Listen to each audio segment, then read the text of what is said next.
Pinning police, superintendent searches, and misleading messages. All this and more as the Stafford Weekly News starts now.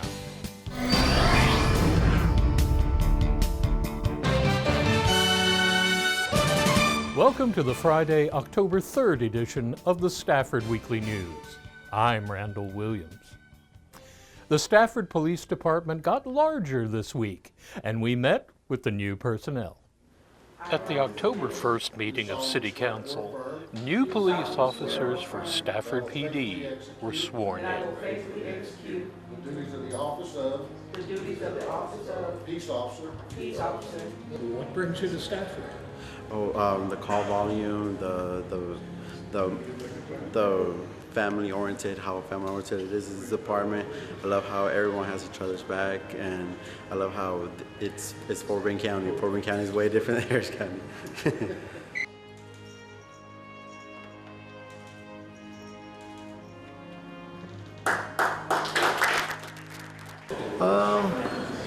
Of course, I've been in the area, so I know the area a little bit. But being able to be a part of the community and to help serve them, I think this would be something that I would enjoy doing.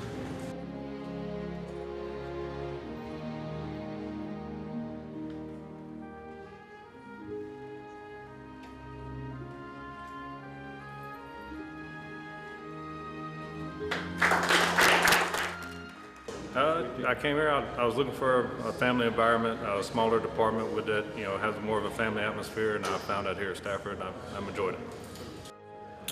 So I'm originally from Dallas, and I came down and I started with Spring ISD policing, the police department, and found that I want to do a little bit more than work with kids, so that's how I ended up in Stafford. And we make them extra hard in Stafford.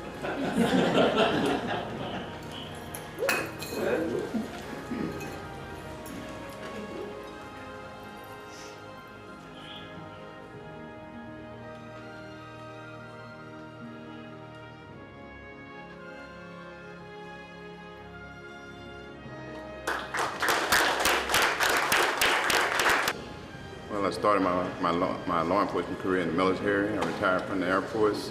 I went from the Air Force to federal service. I retired from the U.S. Customs. And when I retired from Customs, I got bored, and so here I am.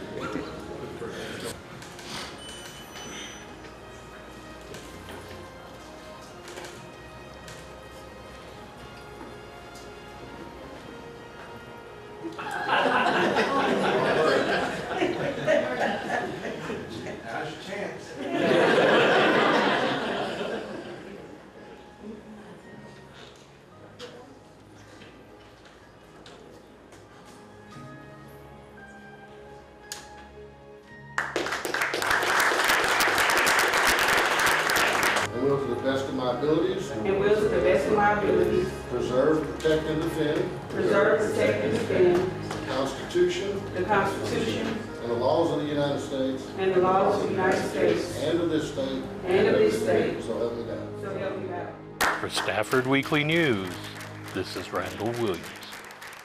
Fire Prevention Week is October 5th through October 11th, and here's some tips for you. Communities across the United States are gearing up for National Fire Prevention Week, observed from October 5th through 11th, 2025. With fire departments, schools, and safety organizations hosting events to raise awareness and educate the public about fire safety. This annual campaign, sponsored by the National Fire Protection Association since 1922, is the longest-running public health observance in the country. Each year, the NFPA selects a specific theme to focus on a crucial aspect of fire safety. This year's Fire Protection Week campaign, Charge into Fire Safety, Lithium-Ion Batteries in Your Home, works to educate everyone about using these batteries safely. The campaign stresses how important it is to buy, charge, and recycle safely when it comes to lithium-ion batteries. Stafford Fire Chief Jose Mangana stopped by City Hall to go over this year's fire prevention campaign and gives us 5 essential tips to charge into fire safety.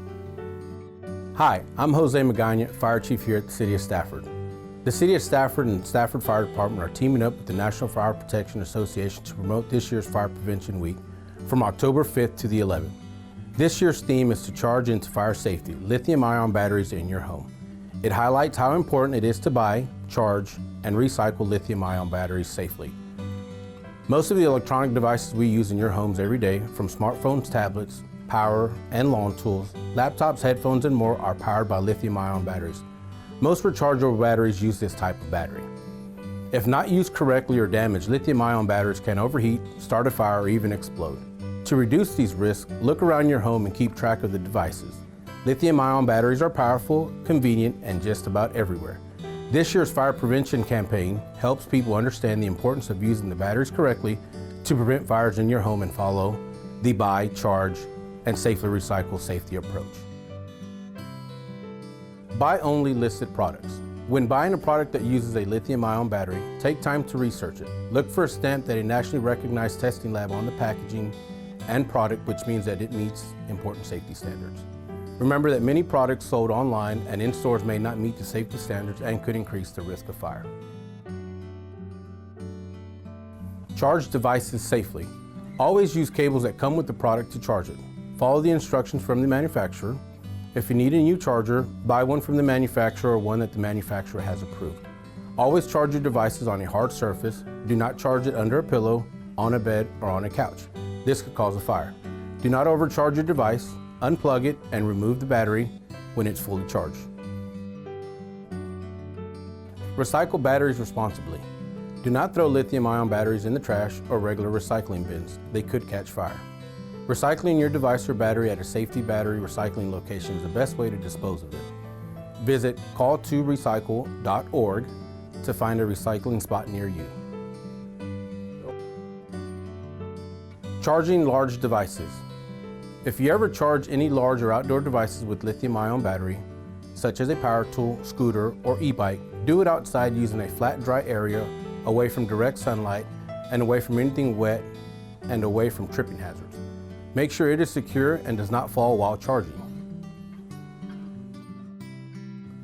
Stop using your devices when if your device gets too hot, has a strange smell, makes popping noises, or changes in shape or color, stop using it right away.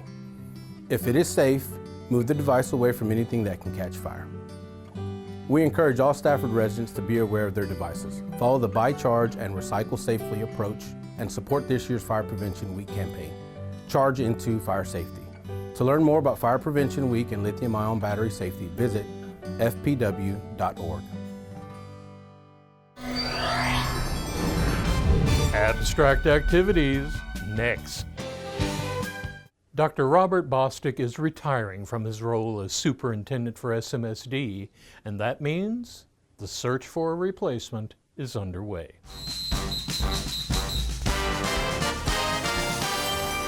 SAG 631. On September 30th, the Stafford Municipal School District Board of Trustees convened a special called meeting to review and select a superintendent search firm. You've hired 4 superintendents in the 21st century. If you hire us, we work with... Several organizations presented their qualifications, including the Texas Association of School Boards, or TASB, Region 4 Education Service Center, Arrow Educational Services, JG Consulting, and TEE. Can you kind of highlight what made the past searches here so successful? We did our homework. We did what you're talking about. Some of your questions on the list are very important. I think we were able to come in and find the uniqueness of Stafford. My name is Marion Strauss, and I am a retired superintendent. We customize your search so that you're happy, and we're very proud that we have over a 90% retention rate for superintendents that we place in 3 years. Thank you very much. Once again, thank you so much for having us. My name is Rodney Watson. I'm the Executive Director at Region 4 Education Service Center, and it is a pleasure for us to be here with you all this evening. One of the things that we always say, and you probably hear this all the time, is the most important person in a child's life is the classroom teacher. When we really feel the same way about the superintendent, one of the most important roles that a board can do is really select the superintendent of the school district. We have a 100% success rate in executive level placements already, and the vast majority of our candidates remain in their positions well beyond the 3 to 5 year range. You said 100% success rate? Yes, ma'am. So you've never had any situation where the search didn't go smoothly? No, ma'am. No. All candidates will be presented to you. You make these selections as a board. We may look at some that we think have a tighter fit based upon the feedback, but we present every candidate to you to look at. Considering the superintendent's role as a community ambassador, how would you propose we identify the most suitable individual to fulfill this critical responsibility? A lot of the screening process, paper-wise, is pretty standard, and we have connections, and we would do a lot more background checks and things that maybe you can't ask in the interview. My name is John Petrie, and I'm the president of Texans for Excellence in Education, and we want to thank you for having us here tonight. Each firm highlighted its track record of successful placements, candidate retention, and commitment to identifying leaders who reflect the values of the Stafford community. I just want to start off by saying, look, we've had 5 extremely qualified firms who have taken time and effort and filled out our questionnaires. I'll just come out and say I think Region 4 was my number one. I think they came out as a collective group. They're kind of local. They came in dressed to impress, and it was eye contact. Region 4 really impressed me, and I think that would be my choice. My choice will be Region 4. It's not because of the grant. It's just like Trish said, the way they presented themselves. They are local right here in Houston, and that's one thing I like about that particular group, that they're local. I mean, you can't go wrong with Region 4 or TASB. They're a big support organization that already supports us. Region 4 and TABC, they already support us. But this one was it was hard. But my top was Region 4. Jackie, do you have anything to add? I know you're sitting there and at 4:30, 4:45 a.m. I do not. I think they're all qualified. As you all pointed out, you had excellent observations as normal. Some were clearly more experienced than others, and I think that's definitely something to take into account. My 2 cents is make sure that whoever sold you those services can back up that warranty. Because at the end of the day, this is Stafford Municipal School District. We have a legacy in this district that was started by some founding folks that really cared about the children and folks of Stafford. I also agree. I think Region 4 overall they ranked the highest for me.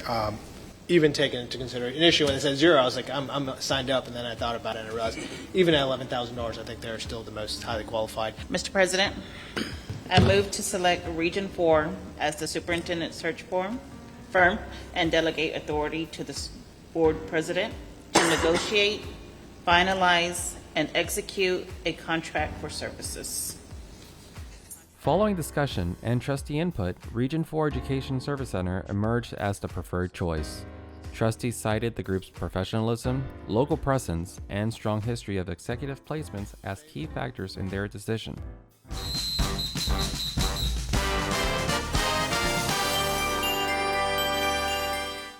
The current gallery exhibition at HCC Stafford's Fine Arts Building is the work of faculty member Guillermo Hinojosa Canales. We met with him to talk about his art. Currently on display at the HCC Stafford campus is the artwork of faculty member Guillermo Hinojosa Canales. Well, it comes from deep inside, and I struggle sometimes to put it into words. The best I can come up with is what I wrote in my art statement, which basically is that I'm a storyteller at heart. I tell stories through my art, even if it is abstract and non-figurative. The victims, the politicians, the bystanders, the people, the characters, let's say, they're all in there. Something is going on. Because of my background in psychology at NYU, I studied I worked with a lot of research scientists into perception, and so neuropsychologists basically.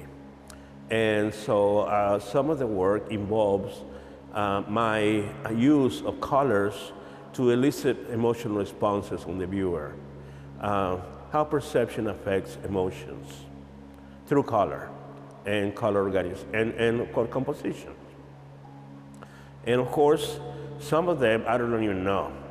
I just made a line, and then that line followed another line, and before I knew it, I have a piece, an artwork, finished. And then I had to name it. And sometimes it's afterwards that I figure out what I did. Some things trigger my use of media. For example, in most of my art, it changes over time. I choose media, I choose colors or media, oils, pastels, acrylics that will change color over time, change tones and change color, especially the oils. I also use gels to create certain textures. And I know those gels will darken a little bit over time depending on how much of it I use. So I take that in consideration. I know the piece will change over time. So it is a situation where it's not only the present, just looking at a work in the present, but it's also a work that in the future might be different. And so whoever has a peace of mind, I get called sometimes saying, wow, you know, when I bought it, it was like this, and now it's more interesting. We like it and whatever. But I keep in mind changes over time. I add time to my artwork. Advice to aspiring artists, stay with it.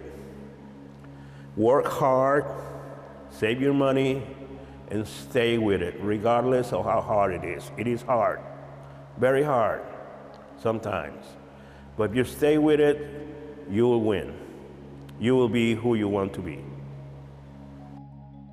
For HCC Beat, this is Randall Williams.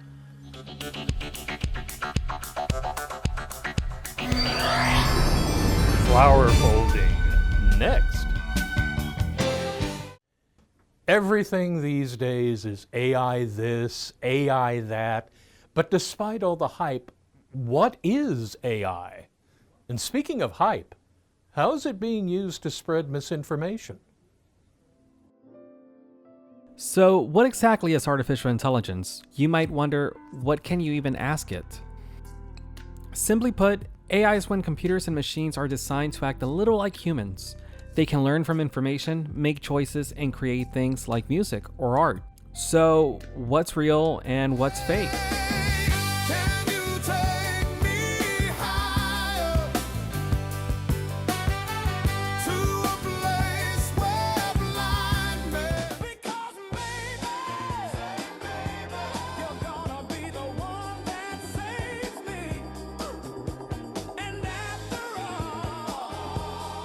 Think about music generated by AI, changing the way we listen and experience songs, or Siri answering your questions, or even cars that drive themselves. Waymo has been operating since 2015, and they're doing driverless, autonomous taxi rides in a few cities now. Austin, San Francisco. That's all AI in action. Today, some of the world's biggest companies are racing to develop new AI tools, shaping the way we live and work.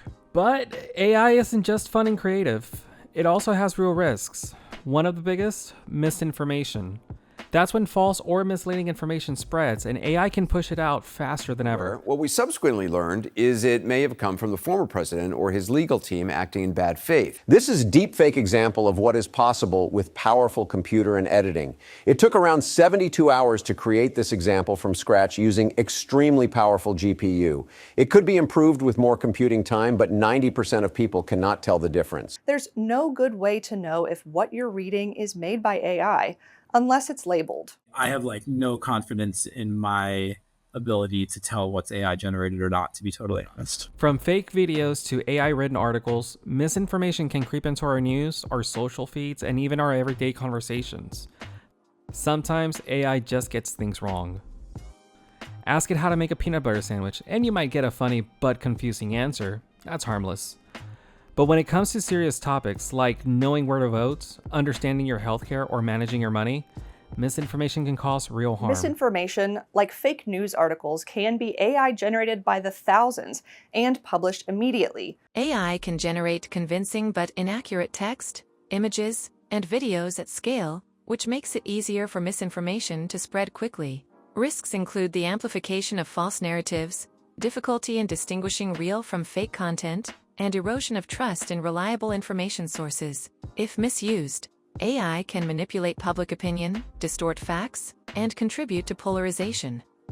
Advanced artificial intelligence systems have the capability to generate not just misinformation, but also deceptive explanations that can propagate false information.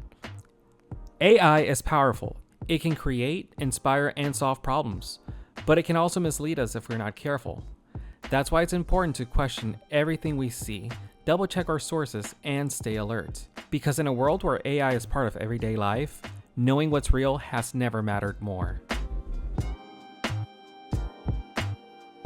Last weekend, Fort Bend Library patrons learned to make decorative wreaths using only tissue paper and everybody's favorite dangerous tool, the hot glue gun. Hispanic Heritage Month continues at Fort Bend County Libraries with another simple but lovely craft project. So in honor of Hispanic Heritage Month, we had a DIY paper flower wreath program inspired by Mexican paper flowers. These wreaths use a styrofoam circle for a base, and the instructors recommend gluing a ribbon for hanging to the circle first. Then come the flowers. You need 4 layers of tissue paper. So 4 layers of tissue paper stacked together. You're going to fold them all accordion style down to an 1-inch long strip.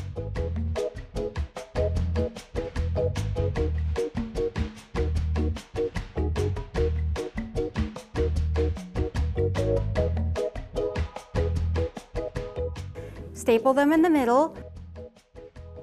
Cut the ends so that they're curved.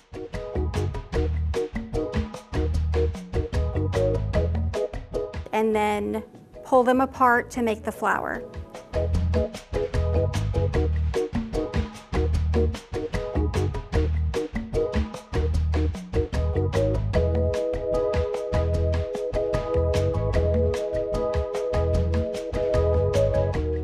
Larger flowers follow the same instructions, just using larger pieces of tissue paper. A combination of large and small flowers go into the making of a wreath. And all that remains is gluing your flowers to the circle.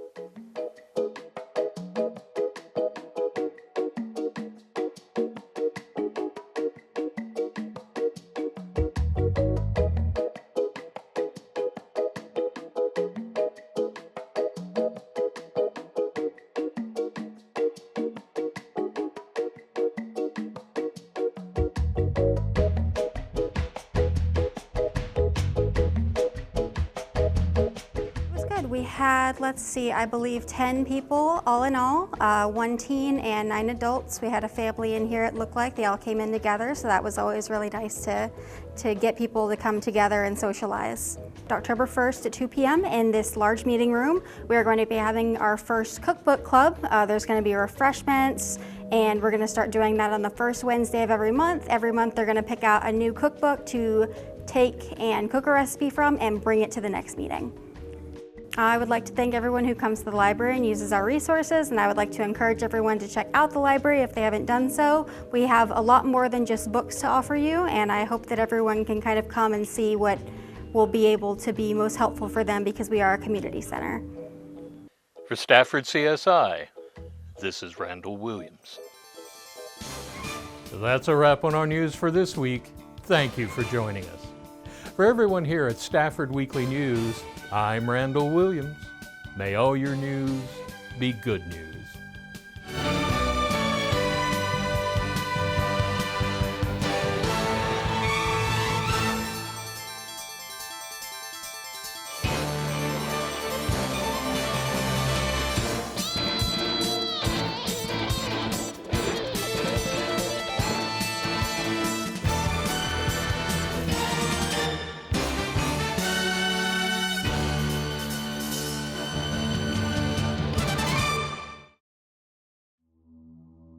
This program was produced at City Hall of Stafford, Texas. in association with Houston City College.